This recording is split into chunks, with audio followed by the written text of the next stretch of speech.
Oh, hey there, children of the night, and welcome to Bob After Dark, the show that takes you into the shadows and goes and says hello, everything that goes bumping at night. I'm your host with the most that enjoys toast, Bob, and alongside of me, as always, is my ever wonderful, ever vampiric, ever cape-wearing, and forever the heartthrob of Bob After Dark, the Scott Hall to my Kevin Nash, my friend, my producer, my brother, Count Panic himself. Oh, hey there, Count Panic. Wonder how you got that reference. It's a great shirt you're wearing. Hey, yo. Hey, yo. Yeah, you're taller than me, so you got to be. I have to be Nash, yeah. But wish we were as cool as them. But Bob, we do not have the same cool points. That's for sure. happy to be back for another episode of Bob After Dark. I mean, what more do you want in the world? Oasis is back together. What a weird Oasis before the show. What a weird timeline. Now, don't get me wrong. I give them 3 weeks. Oh, once they start being gracious. Sorry. We're not a music talk show, but let me tell you, when I read that news today, I thought I was going to faint. Because they're two brothers. They've been fighting for about 15 years or so. They split up, doing their own thing. They're doing UK. Well, they're from the UK, so they're doing some UK shows. People are wondering about the U.S. shows, but like you said, Bob, they'll break up. Here's the thing. You are going to get one U.S. date, and then they're going to break up again. I don't think they'll even make it to the U.S. They'll make it to Lollapalooza because they want that. No way. They'll get that Lollapalooza paycheck, and then they'll break up. Do I got to go to Lollapalooza? I think you're going to have to, man. No, I hope not. Well, those days are over. If you want to see Oasis, that's the way you're. That's my. Obviously, I don't know that for sure, but Maybe Festival of Lakes or Pure. Oh yeah, sure. Yeah, I'm sure the city of Whiting and the city of Hammond can. If they got Oasis, then wouldn't that be crazy? I don't think they can afford Oasis at this point. You're right. Them coming together might be. Hey, tough. I will say this really fast. Then let's get to the show. I went online because I was like, man. What's the odds that the Smiths will get back together now? And then go and look, and people are already tweeting at Johnny Marr, being like, "Hey, if the Gallagher brothers can get along, do you think you and what's his face Morrissey? Do you think you and Morrissey can get along?" And he just posts like one picture of one of the UK politicians that were involved with Brexit, and that was all his reply was, because they're just never going to get along. Yeah, I mean, some bands like the Black Crowes were fighting brothers. They got back together. Oasis fighting brothers.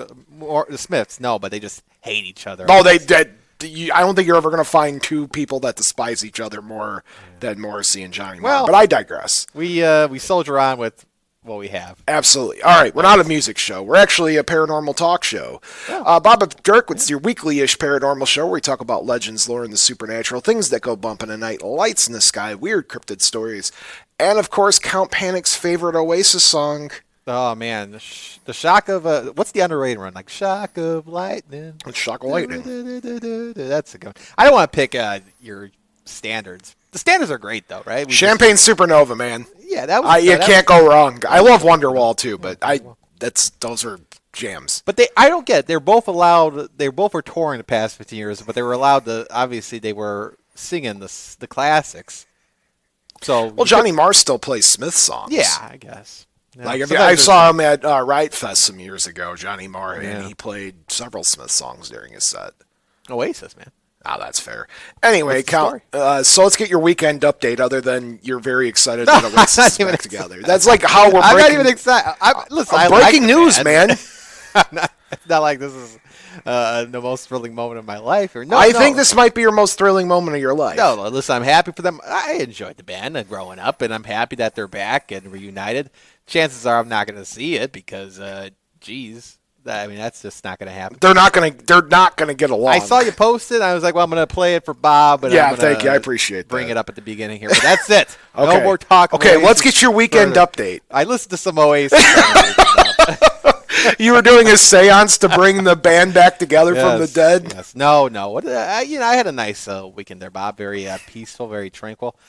Summertime. I know your Hawaiian shirt, Bob, today. Summer is back. Yeah. I warned you last week when you were dressing for the summer, but it was like 50 degrees outside when we were doing the show. I was like, summer's going to come back with a vengeance, Bob, and here we are. Heat warnings. Yeah, for the next couple days. Yeah. But how was your weekend? Weekend was okay. I went to Chorizo Con, I think the name of the show was. Chorizo in Madison, Wisconsin. Really? I went up there to do some freelance work for our pals at Paw Star, and me and Vix hung out for the day, which was pretty nice. And then Sunday was prepping for my mom's surgery that she was supposed to have yesterday and unfortunately didn't. Okay. So, it was kind of preparation for not much, but streaming's a thing. So I streamed Sunday night. And the cool thing is you can now follow me on Facebook, right? So you obviously follow Bob After Dark, right? I thought we were following. You could Bob After Dark's the show, but now you could follow Bob Anderson, the host, in my escapades around the world. Oh. You can go to facebook.com/thebobafterdark, and you're going to see my beautiful mug on all of my adventures is now like a weird celebrity page. So I got to get hip to this, Bob. I know. I mean, like, you could do it as like a normal, like, you just turn on the professional mode on your profile. Oh. You should probably think about doing that. So wait, what happens when you put the professional mode on? My page is now monetized, and I'll make all of 3 cents. Nice. So people can give you money. Yeah, people can now give me money if they so chose. But what I'm getting at is I might start doing those like in real life streams. Like if I'm at a con and I'm walking around and I want to say hi to people, or if me and you were setting up for like a show, we could go live before. There's options. Had that before. Well, but I mean, like that was for Bob After Dark. This is like behind the scenes, I guess. Are you on TikTok? You were on TikTok. Remember you did the Count Panic dance. Oh man. That seemed like so long ago. Anyway, so that's what I've been up to, is just working on Bob After Dark stuff. Count, we are officially in full swing with October bookings. October? So right now, on top of my head, Bob After Dark has 6 or 7 events. Count Panic right now we have confirmed for at least 1. Yes.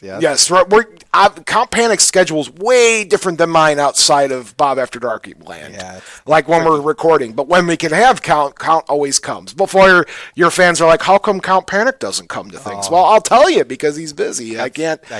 Only one of us could do this full time. I know. I mean, listen, I would love to take the show on the road, but it's tough. Yeah, send money for us to take the show listen, on the road. It works for one of us, not both of us. Send the cash. But anyway, Count. When we could have Count, we always take Count with us, and so I guess it's safe to say we can make our announcement now while there's things. Monday, October 6th. That's the date, right? Or is that Monday, October 7th? Whatever that Monday is. It's either the 6th or the 7th. Let me check right now. October. You're saying October 6th. October 6th. It'll be the 7th. The 7th. So October 7th is a Monday. Count Panic and I are going to be at the Highland Public Library. Wow. We just got a confirmation email today. They invited us out to come talk about local legends, lore, and the supernatural. So the supernatural conversations around Northwest Indiana. Yeah. Yep. And we're going to read some books. We're going to talk to people. Oh, okay. We're not reading any. I'm not reading nothing. That's a lot of words. I'm not reading them. And then we're going to be doing another ghost tour, and hopefully Count Panic could come along for that again, because I know he was a big help last year, and he had a lot of fun through Graveside Paranormal. I'll be at the Watsika House for hosting ghost tours for the Watsika Festival. There you go. We'll have all of the details coming up soon, but we're in full swing. However, if you are a business owner, maybe a school administrator, social event planner for a city or town, or maybe you just want to see me or Count Panic make an appearance at a local thing that you have, October is now. I mean, I understand that we're still in August, but in business sake, October's now. So reach out to me. You can reach out to Bob at bobafterdark.com, or you can hit us up on all of our social medias and try to get us booked at your conventions, and even if it's just local events that you would like to see us at. Birthday parties. We don't do birthday parties. The price is right. Look, if you want us for a birthday party, I don't know what we're going to do, but me and Count Panic will show up to your birthday party if the price is right. Yeah, come on. If somebody legitimately has a Bob After Dark themed birthday, I would be very surprised. Has that ever happened? Mine. Remember my 30th birthday? I know. They had a special drink. The Bob After Dark Martini. That was your 30th? That was my 30th. That was my surprise 30th birthday. Time is flying, isn't it? Where are we at now? I'm almost 34. Yeah. Anyway, so Bob After Dark, we split the show up into two parts. First part of the show is the spooky news of the week. That's where you, for the fans, and me, the Bob, go scouring the internet for the weird and unusual. Any news about, ghost sightings or cryptid pictures making it in the major media, lights in the sky above businesses, or even just weird advances in science that borderlines on science fiction. Count Panic is not pre-warned about any of these, so I read the story to him. He gives us his hashtag Panic's take, which is the raw opinion, and then we dive right into the lore of the week. All right. So what'd you think about that? I thought it was great. You want my take on the intro? Oh, I'm just making sure we're on the same page. Fantastic. All right, so let's dive in for the spooky news of the week. How's that sound? That sounds good. All right, so spooky news of the week. This is coming. First story is coming to us from Patch.com, written by Beth Dalbey, Dalbey. Did doomsday fish predict recent earthquake? That's the question.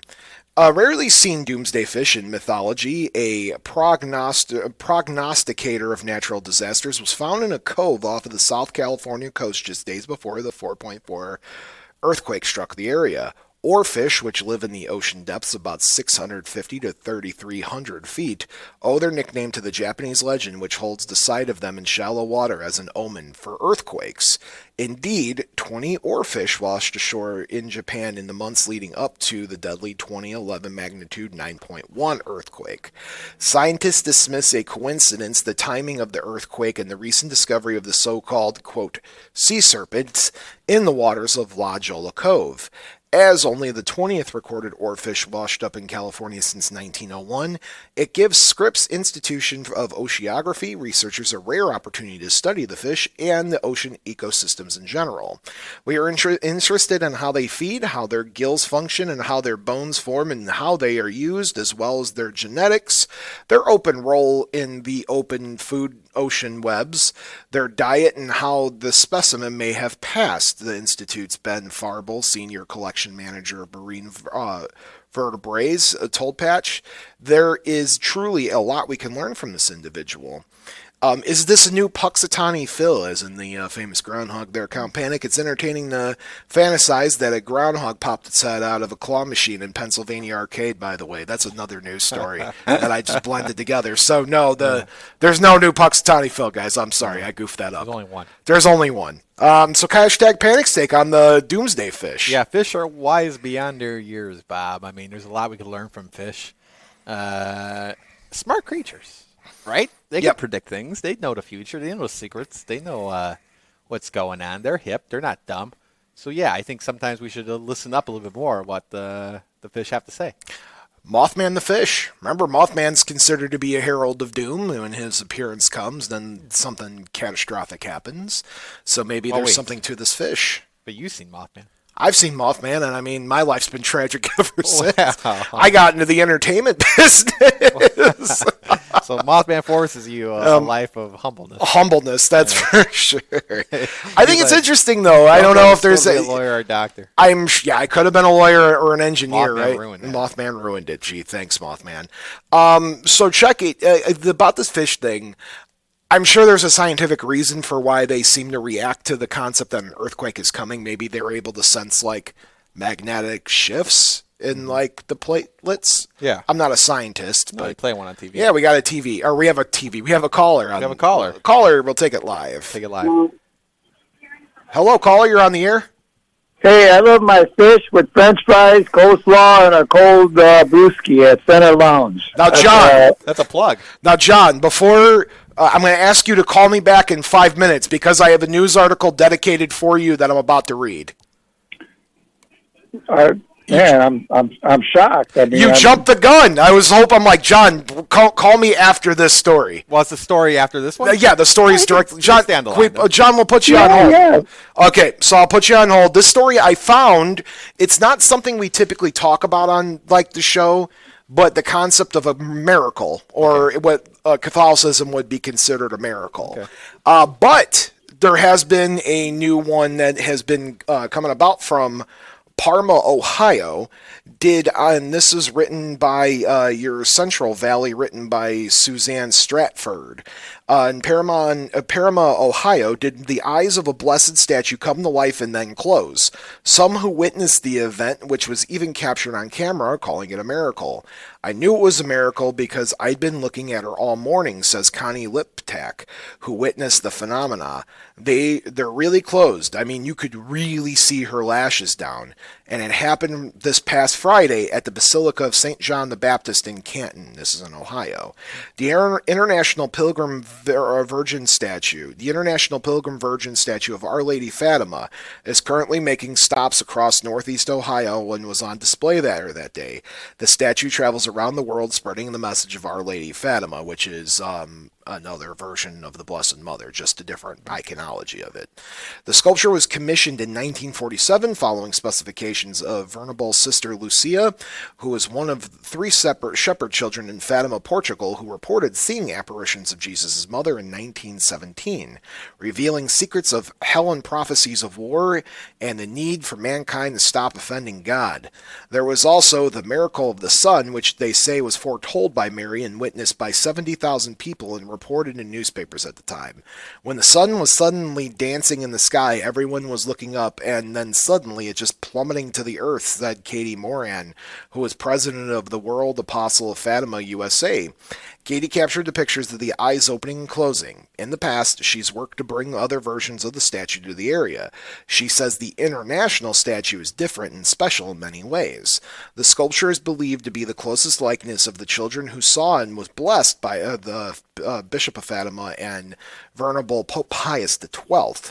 It's been traveling ever since, and they say reports of healing and miracles follow wherever she goes, from cancer to infertility.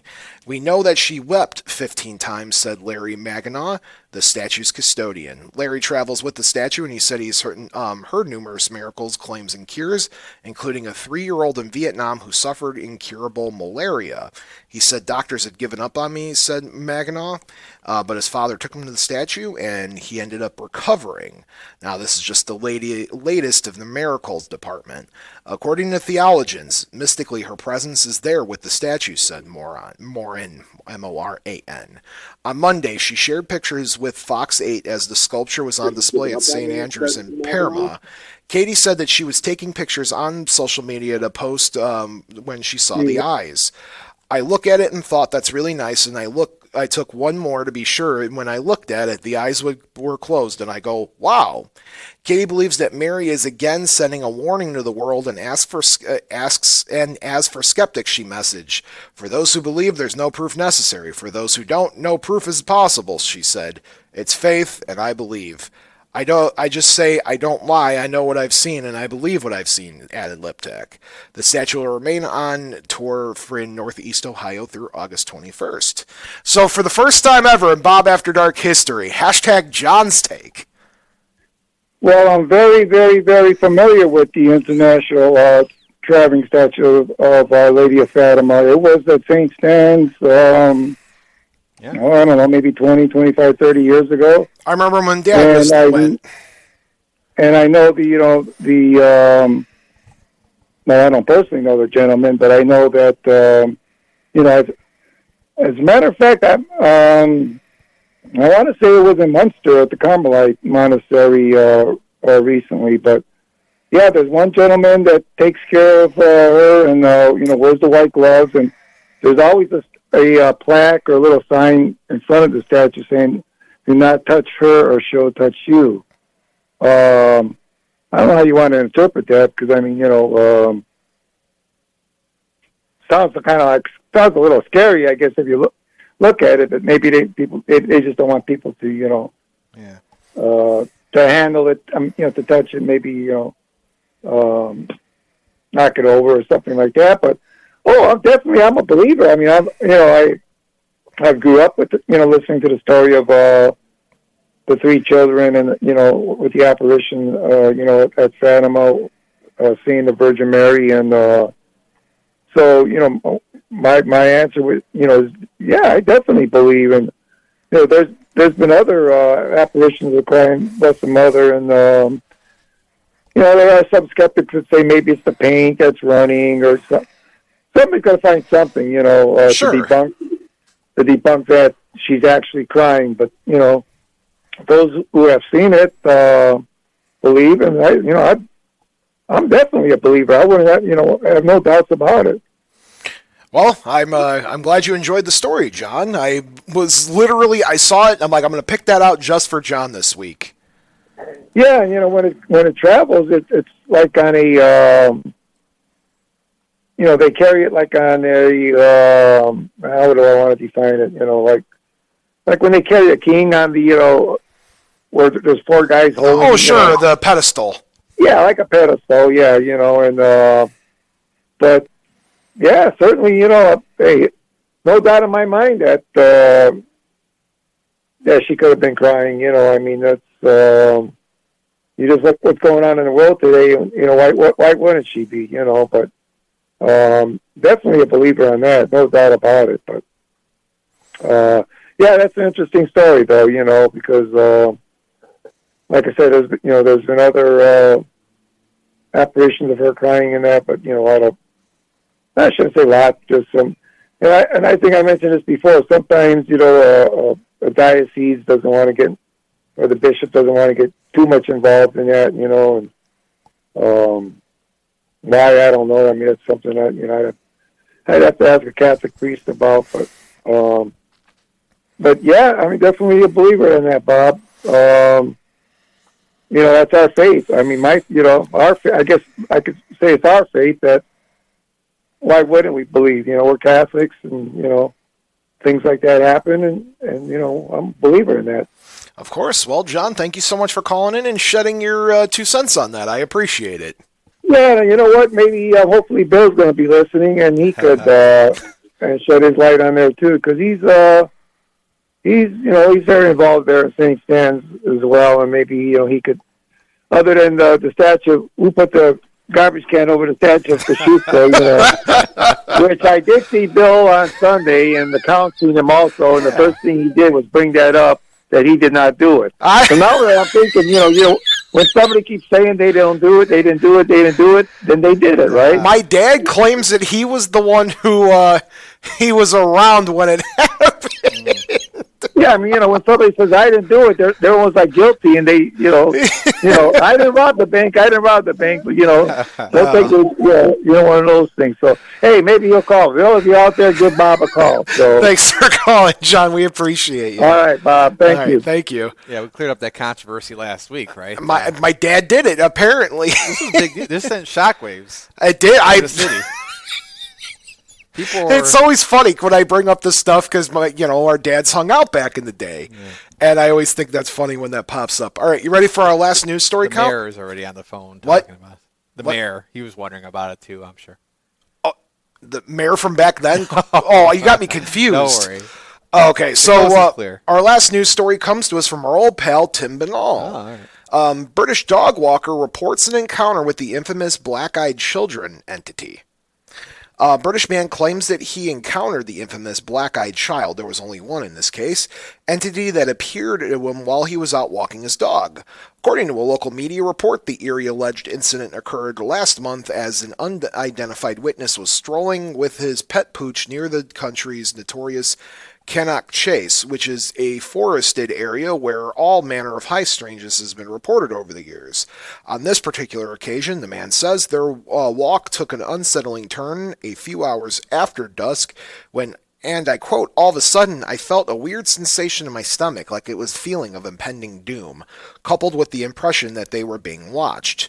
The weird sense of unease was seemingly also felt by his dog, he recalled, as the animal started to go mad and was pulling on the lead and was barking. I've never known her to get so frightened. Well, looking to see what could have been causing this curious commotion, the man was taken back when he suddenly, and I quote, felt something tugging on the back of my coat. Startled by the strange snag, he was all the more unnerved when he spun around and saw a pale-faced little girl who was trying to get his attention. However, the man mused, this was no innocent tot, as the child seemed to sport completely black eyes. The shaken witness indicated that the youngster appeared to be wearing rags and giggled in a way that hurt my eyes and sent chills down my spine. As if the encounter were not creepy enough, the man said that the mysterious little girl subsequently skipped off into the trees, leaving him and his dog to wonder exactly what happened. Unsurprisingly, the pair did not stick around to ponder the possibilities as they promptly left the scene before bewildering black-eyed child returned. Ultimately, the man mused that the uncanny child did not appear to be human, though, as in the case with the infamous black-eyed entities, what exactly they are remains a mystery. Hashtag Panic's Take. Yeah, I mean, sometimes those things play trick on you. You look around and there's someone following you. So, totally believable, Bob. Doesn't sound like a piece of hooey whatsoever. We have a Black-Eyed Children's episode. Or I should say, I have a Black-Eyed Children's episode. I did that way during the pandemic when we weren't doing the show at the studio. So maybe it's time for me to do a revisit of that for next week because it's a really good story. But the Black-Eyed Children phenomenon has been going on for a long time where these kids show up to your house and they got these, instead of eyes, they're big black sunken holes and they got supernatural abilities, real weird stuff. But this isn't the first time this phenomenon happened. Most people in the paranormal world know of the story. But now I have other people I could expose that to. So I think it's time for me to do a revisit of that. Okay, why not? Absolutely. So, Count, are you ready to take a quick break? Yeah, sure. All right. To our podcast fans, you're about to be hearing words from a podcast you should be listening to. And to our live audience, stick around. I'll be right back after just a short break.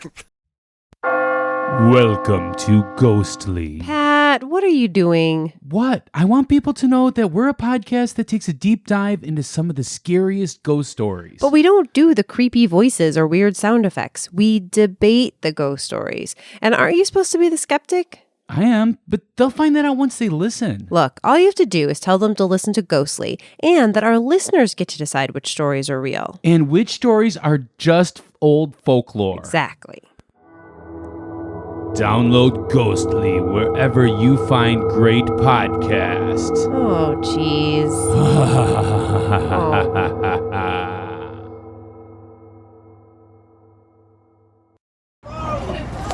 Yes, hello, this is Danhausen here, very nice for evil, and you are listening to Bob After Dark. Subscribe or be cursed. And we're back. Oh, hey there, Count. Oh, hey, Bob. What'd you do during break? Bob, during the break, I know you find it hard to believe, but I visited with the band Oasis. Oh, the Gallagher brothers. They're fighting already, Bob. They're already fighting. What were they fighting about? Who gets the last crumpet? Did we both say crumpet at the same time? You said crumpet I said crumpet too. Oh, wow. Wow, that's funny. Gotta listen back to that one. But Ooh, yeah. that thunder sounds wicked out there, now don't it? What's going on out there, Bob? We got a lot of thunder. Why is it always when you and I are doing the show, was when there's like a storm coming through or some sort of like meteorological disaster, like that one time there was a tornado 10 minutes away from us? That was fun. Well, I don't think we're in a tornado. We're not. No, it's just going to be a weird thunderstorm coming through. Not a big deal. What did you do, Bob? You know what I did during break, Count? I decided to go test the theory that Benjamin Franklin discovered electricity by attaching a key to a kite string. Wow. I got shocked. I guess it's true. It's true. I guess now you could say I have a shocking personality. Wow. Okay, so Count, did you know that I am not an only child? Yeah.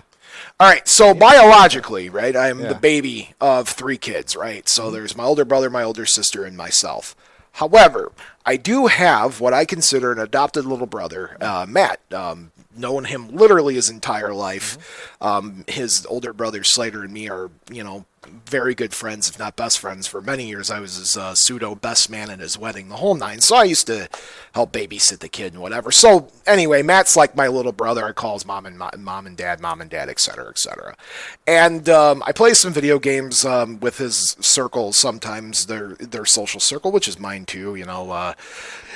There's several folk there, Snafu, Smitten, Sam, and we also have Alfredo, the Frederick, all good people I play some games with, and they all have this kind of weird fascination with Estonia, right? Mm-hmm.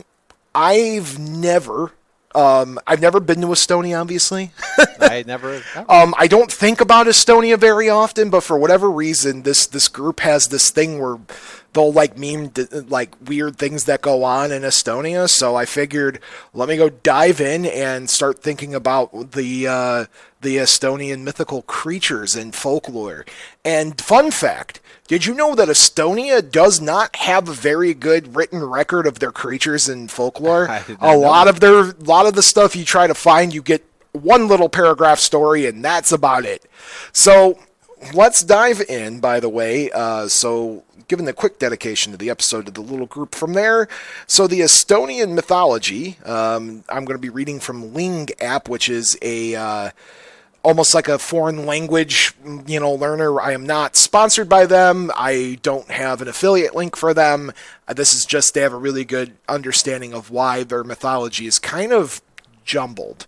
So Estonia, a small country between the Baltic Sea and Russia, is a wealth of scenic beauty, rich culture, and Estonian mythology. All of these combined make the country interesting and worthy of a visit. If you plan to go, look up a little bit about the Estonian language. Learn as much as you can about its history. The Estonian mythology is a blend of folklore, which influences of Finnish mythology and other different literary forms of different folklore from around the area, passed down through the generations. It says a lot about the people's spiritual heritage and the roots of their beliefs. The stories come from historical chronicles and travelers' accounts. Moreover, all the myth is seemingly connected to the Vedrik reason. And by the way, today was our first Facebook Live. I was practicing my Estonian today with Google Translate. So, I apologize ahead of time to all of our Estonian listeners, all two of you. Maybe we'll get more, I don't know. But I did practice my words, guys. I'm going to try my best, and if I can't pronounce it, I will. And if I goof up, I'm going to spell it out still, like I would any other country. But this one, this was my first time, publicly showing off how I prepare for these kinds of episodes. So, the first creature I want to talk about is Saravat, the Island Keeper, Saravat, Sarevaht, the Island Keeper. The Island Keeper shares a deep connection with the vast ocean and its waters. He resides in secluded and remote spots and designates himself as the lighthouse's caretaker spirit. He is a peaceful ghost who can transform into an eagle or a fox. He is friendly to the people with clean intentions for his land and nature, but feel extreme wrath when faced with rude and careless beings. The lighthouse keepers all throughout the centuries have been like this secluded job, or they have this duty of protecting the shores and protecting sailors from crashing into them, and they're very humbled about the careers they have. However, can you imagine being all by yourself for long month periods of time, just running a lighthouse either on an island or on a coastal area? It's like that movie, The Lighthouse, right?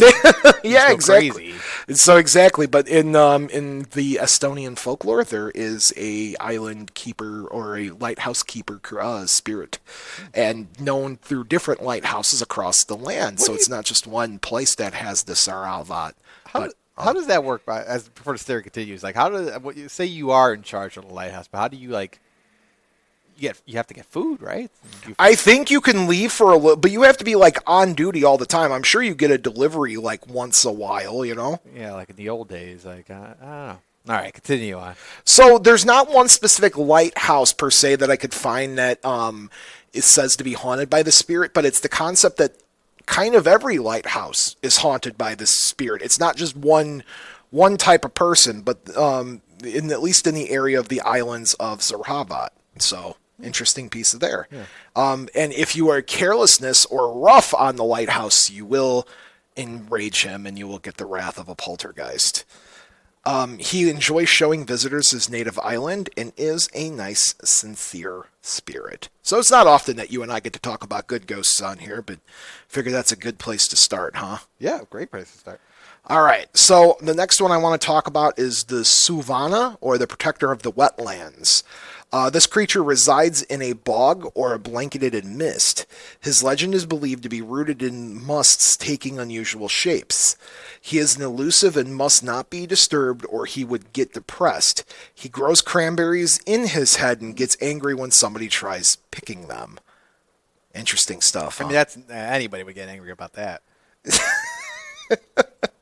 And he should not be disturbed because he goes through depressive and melancholic phases, and picking his berries really makes that worse. So poor Suvana, the sad mist. You got to just kind of try to cheer that thing up. And for whatever you do, you might see cranberries growing out of this thing's head. Don't pick them. As tempting as it is. I gotta ask, and this is a sincere question. Where would you find some weird creature that's got cranberries growing out of its head specifically made out of like a physical copy of Mist? What part of you is just like, oh yeah, I'm gonna go pick and eat those cranberries? Yeah, I mean, unless there's some kind of attraction that kind of like mystifies you to come on and do it. But I personally wouldn't, Bob. I personally wouldn't. That's fair. But that's like my grave warning is if you go to Estonia and you see cranberries growing out of the head of a weird mist creature, don't eat them. Do it, yeah. Simple as that. There's the Kivia Luna. You have to pronounce your E's like the eh. Okay. So Kivia Luna, or Kivialune, or the cave dweller, is a small-sized spirit who seeks a home in rock caverns. He is a recluse and persistently aims for calmness. This is why he is often engaged in practicing meditation in the caves. He hates companions, and when he sees one, he works to scare them in a way that makes demons tremble without the intention of hurting. So if you even just remotely walk in on this dude doing his meditation, he will do nothing more than just try to scare you to the point of even beyond like a demonic entity could scare you. Sounds like you, Count Panic, when you're trying to wake up in the morning and you don't want to be bothered. I know, Bob, and I get upset about that, but I still drawn to that. There's also legends that if this creature can be heard outside from the cave, if he hears you being too loud on the beach, he may send a large stone hurling down from his position to chase you away or squish you. Kind of like Indiana Jones. Or so something. Exactly. Rolling rock down a hill, and that's this Kivalune creature. Like, don't go near the caves, I guess, because you're going to get too loud and you're going to anger this thing. Another reason not to go to the caves. All right, I'm glad to hear that you're just not going to go to caves, period, huh? Caves, I avoid anything that could, potentially harm me. A cave is not something that, would you find yourself tempted to just go into some random cave? It just seems like it's I'm not the spelunking type. There's people out there that do that cave like spelunking. I would do it in a paranormal investigation sense, but I would have woods or an abandoned house or building, whatever. That I could do like solo. But cave, I wouldn't go without a guide. Yeah. There's so many problems that can occur when you're in those things. Yeah. Like, if I was to take a wild guess where this piece of folklore would come from, it was to scare off kids from trying to wander into these kind of like sea coves. That's what my guess would be. That's really dangerous, I don't know how people do that. People do it all the time, and I would do it if I had a guide and that like knew it really well. You know what I mean? Yeah. The next one we're going to talk about is the Alikaravahia. So Alikaravitseja. The Alikaravitseja, or the healer, is a guardian spirit living in the hot springs. Her human form is believed to take the shape in the sands beneath the hot waters in the spring. Humans communicate with the spirit by tossing coins into the spring and asking her for guidance. It is said that people may hear her meek voice from the water, and it's sounding like a gentle whisper offering peace and wisdom to those who seek her counsel. We have that piece of lore here in America where we talk about tossing a coin into a fountain to grant us a wish. The same concept here, except this is a healing spirit. You could also go there, more or less you could drink the water, and it's said to cure wounds or ailments. And you can really tell when there's this spirit around this particular body of water, because if you see a lot of sand, it's a for sure way that you know that she's lurking in that water, because that's how she forms her body. And then human figures can also appear in reflections from neighboring bushes and trees. So you can catch her in reflections of trees and bushes near the body of water as well. Really? Simple as that. The reflections of the trees. Yep. So it sounds like she can go kind of anywhere near that body of water, that she's not just stuck inside of it.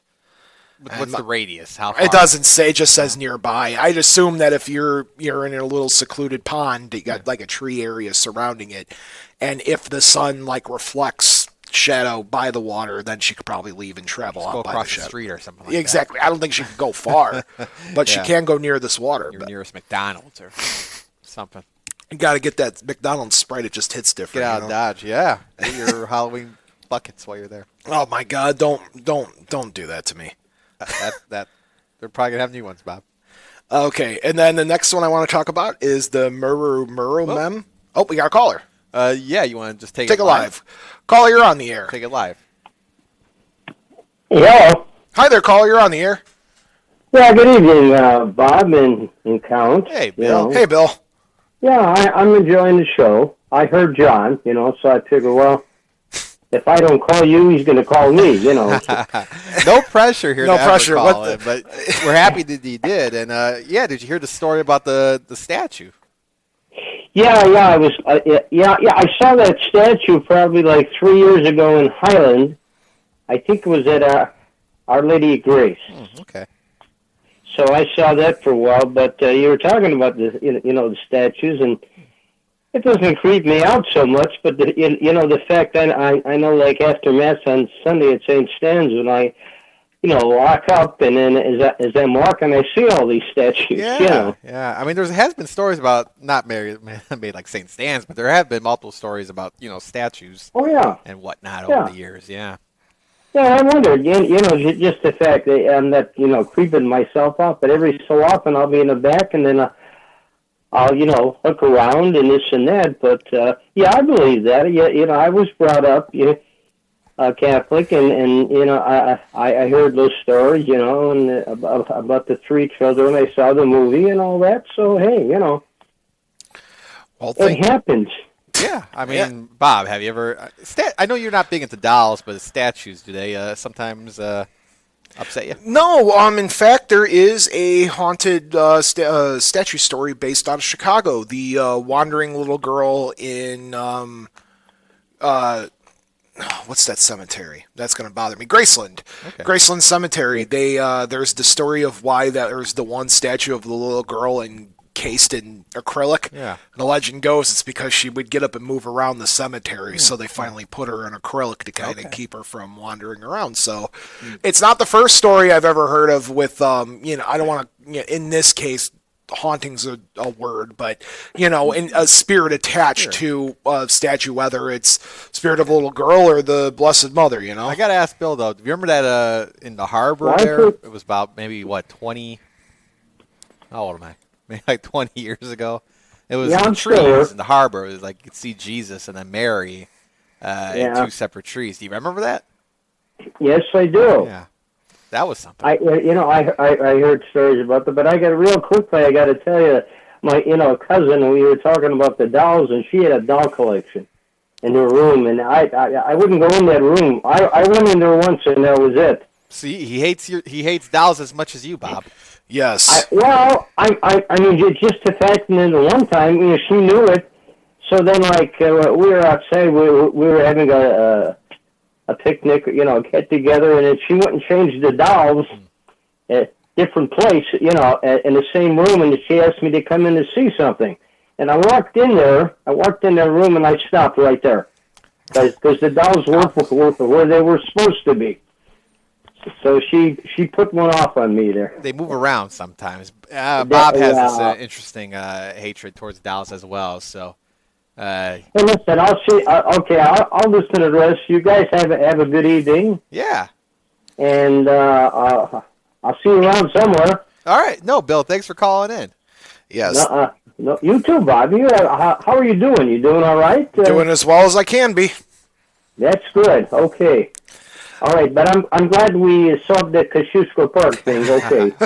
Yes, case closed. Case closed. Thanks for calling in, Bill. Case closed. All right, you guys take care. Thank you so much. We appreciate that. How about that? How about that? Bill sharing the hatred. Hatred? Is that fair to say? Of dolls. Dolls. I'm glad other people think that. I think you guys aren't alone. I think a lot of people don't like that. I don't like dolls, them. yeah. So the Muru Mem, or Yeah, the Guardian of continue the on. Fields, is where we left off. It's a vigilant protector of the farms and all of the hardworking people in the fields. Estonian literary mythology describes her as having a heart connected to the earth and shows love by nurturing and the harvests and looking after the bees. This particular creature is a happy spirit who loves to dance and uplift any sadness she sees in the fields. Known to, you're supposed to take care of the land and you take care of her. So think of it as Mother Earth or Gaia in some cultures, or what's the other one I'm thinking of? Mother Nature. There you go. I couldn't think of it. Mother Nature of Estonian lore is Mother this Nature. creature. Yes, that's what I was looking for. And she shares age-old advice with others interested in the earth because she cares definitely about its well-being. So if you petition her to help you grow a better crop, apparently she comes and gives you a hand with that. And she enjoys, her favorite thing is the bees, which is her sacred, totem, per se. Yeah. And so I don't think she'd be very pleased with the concept that bees are on the endangered species list for a while. I don't there. think so. That's They're no longer on that, so maybe she's appeased now, but I'd Never wanna imagine upset she Mother was Nature. definitely grumpy. Then the next one I want to talk about is the Mausk, Maausk. Estonian native faith is called the Mausk, literally meaning land faith or earth faith. The Mausk is a collection of pagan beliefs traditional to Estonia, including the belief in invisible spirits, ancestors, the magical creatures mentioned above, old customs, and magic. Mausk is a broad definition of native faith encompassing grassroots movements that worship the local gods and nature. The movement is mainly administered by Estonian Pagan Federation Malava Koda. Baltic lands were some of the last countries that were converted by Christianity, and that's why a lot of their pagan beliefs had lasted as long as it did. It is also believed that Estonia is the world's most atheist country by its population. The Mausk movement began in the 1980s, mostly as a polyistic and panistic faiths, meaning like you don't believe in a singular entity of God. There's many gods that you would worship or you would petition. Faith in the earth itself. In the calendar, the most important holiday is Julund, which is the winter solstice, and Jaanipäev, or the summer solstice. So that's interesting stuff, by the way. So a country that was able to hold on to its pagan roots because it wasn't invaded by Christianity so fast. Just a quick little fun fact for you guys. Do you want to hear a couple more creatures, Con, since we got some time? Let 'em roll. There's Hied the Giant in the Estonian language. The word Hied has two meanings. It may refer to a sacred grove of a former outdoor pagan temple. Hied is the ruler of the grove. It is a giant-sized elf with a low, deep voice that speaks all human and animal languages, and it can also talk to the trees. Hied can change into many forms, such as an elk bull, a tall tree, or a mountain, and he is occasionally known to doze off for many years at a time, turning into a hill. Interesting stuff, huh? But a giant elf is what you say. Yes, it's a giant elf creature that can turn into a tree. And you kind of look at this type of lore, man, my screen got dark. Yeah, you know what? It just kind of... That's weird. It's the camera. It's nothing. No. I was just like, well, am I going crazy? No. All right, good to paranormal. know. Good to know. That's good to know. So the creature is, very big, and it's an elf essentially. But you look at I don't necessarily get to talk about Lord of the Rings very often, but you could kind of see maybe where Tolkien got the inspiration for the tree ents for a creature like this. Could be. The gentle giant that protected the area where the pagans would do their worshiping. Yeah, E5 That's a different kind of giant, but one of the other ones I want to talk about is the Metsik, Metsik, Metsik. The Metsik is the elf of the woodlands. According to ancient Estonian folklore, Metsik were wood elves who lived everywhere there were trees, from coniferous woodlands to shallow swamp forests. When the Metsik appears to people, they appear they assume the appearance of a beautiful tree, a bird, or a wild animal, so no human has ever been said to see its original form. They are capable of singing tunes and people can get the meanings from them. As much as the spirit loves humans, they get angry when people enter the forest to trash, start fires, or cut down trees. A metsik would mislead a human with the intention of doing damage in the forests. So you can hear so if you hear a random bird singing you in the woods, probably a metsik, the elf of the woods. Wow. The elf of the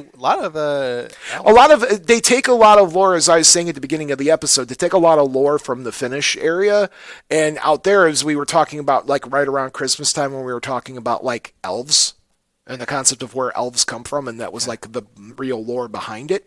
They believe in the concept of elves and trolls, like that's their big things out there. So it makes sense if Estonia was kind of borrowing from their belief system. It makes sense why you'd have so many elves, and we even have the giant hanging around, where more or less that's their version of the Fey creatures. We gotta get a story on the Keebler elves here.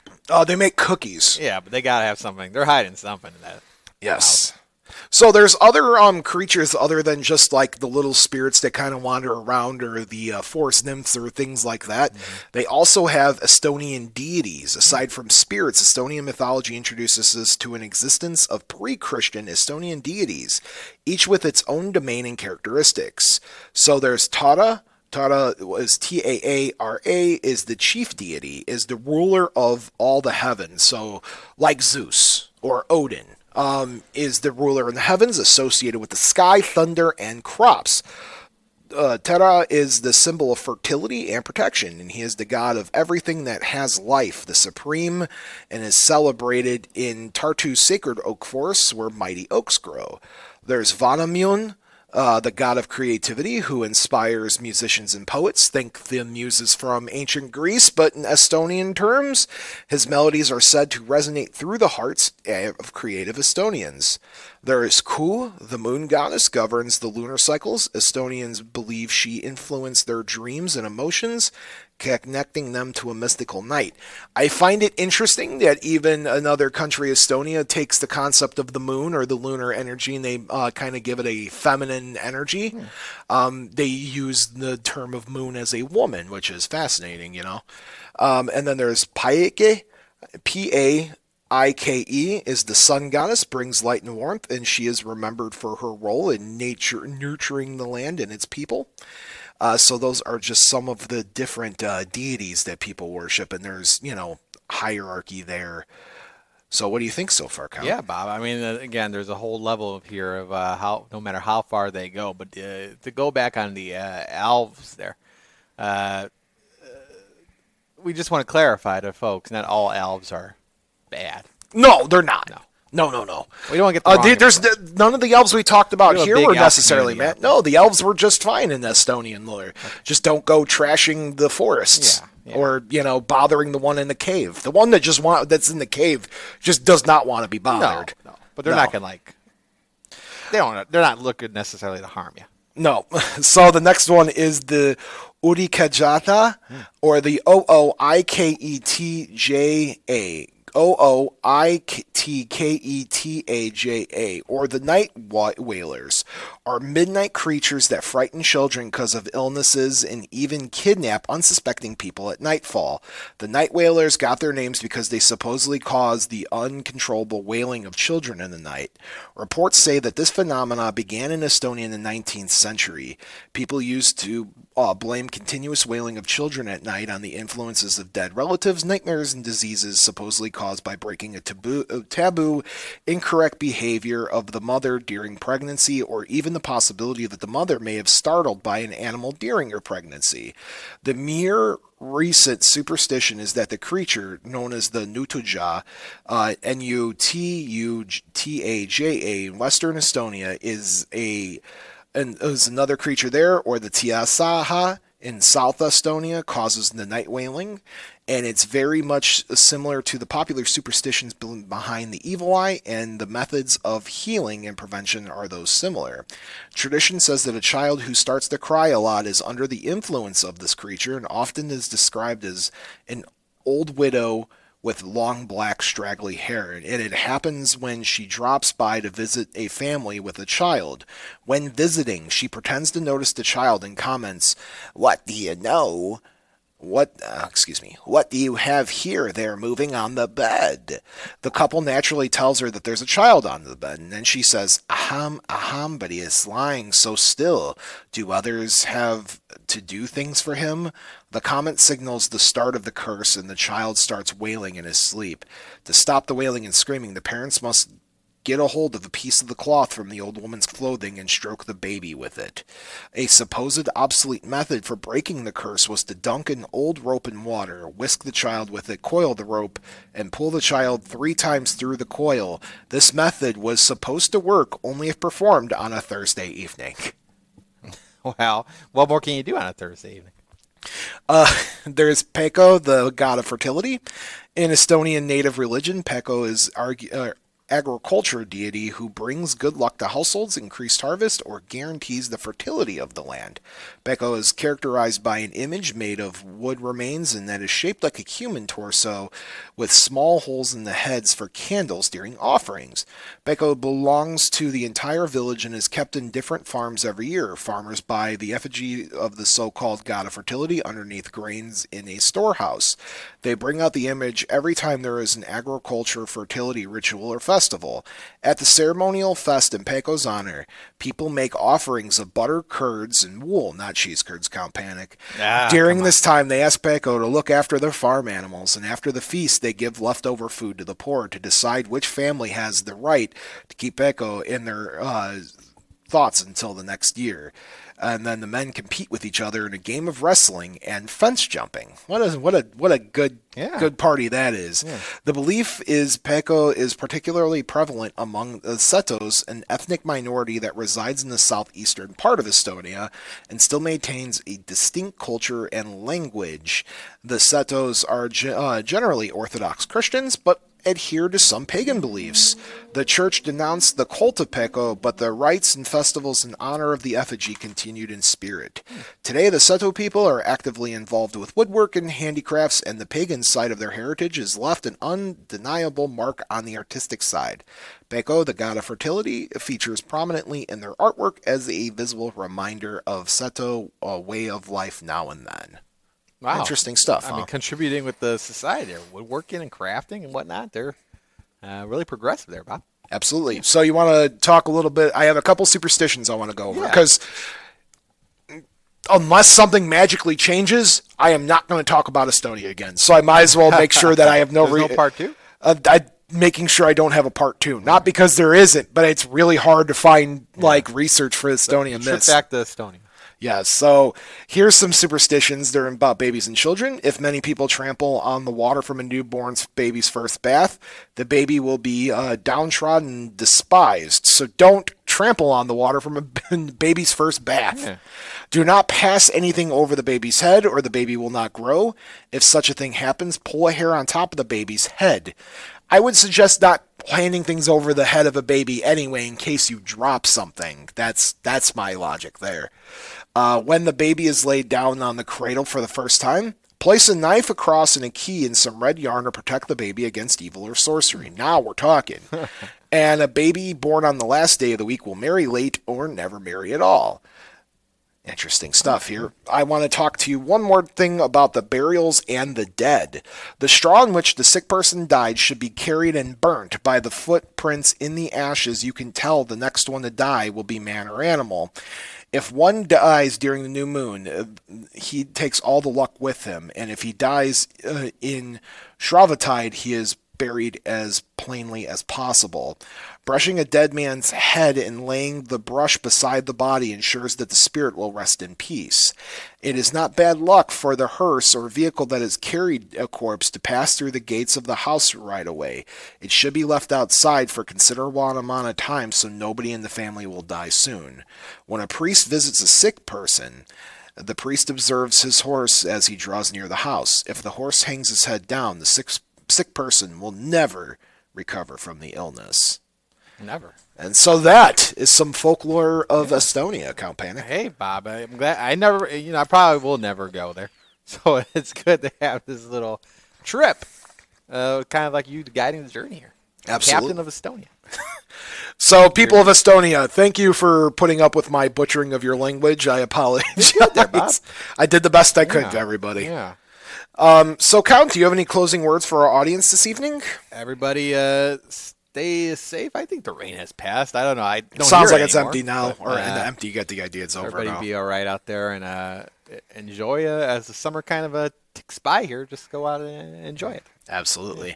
All right, Count, on behalf of me and you, I just want to wish everybody a good night and sweet dreams to my mother and to my dad, wherever you are in the universe. I hope you're happy, comfortable doing whatever it is that you want to be doing in a TIFF, no matter where you are in the world. I hope you have the sweetest dreams of them all.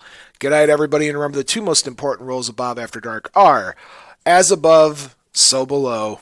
Until next time. I was waiting for the good night. I said good night. But I thought you said good night after. Good night. I say as above, so below. Until next time. Then you say good night. No, I don't. Play me out. Time out here. Wait. I say good night, everybody, and remember the two most important rules are, and then until next time. Until That's next it. time. That's it. Cut it. Really? Why would I say good night twice? Cut the episode. See you, everybody. Good night. I'll say good night.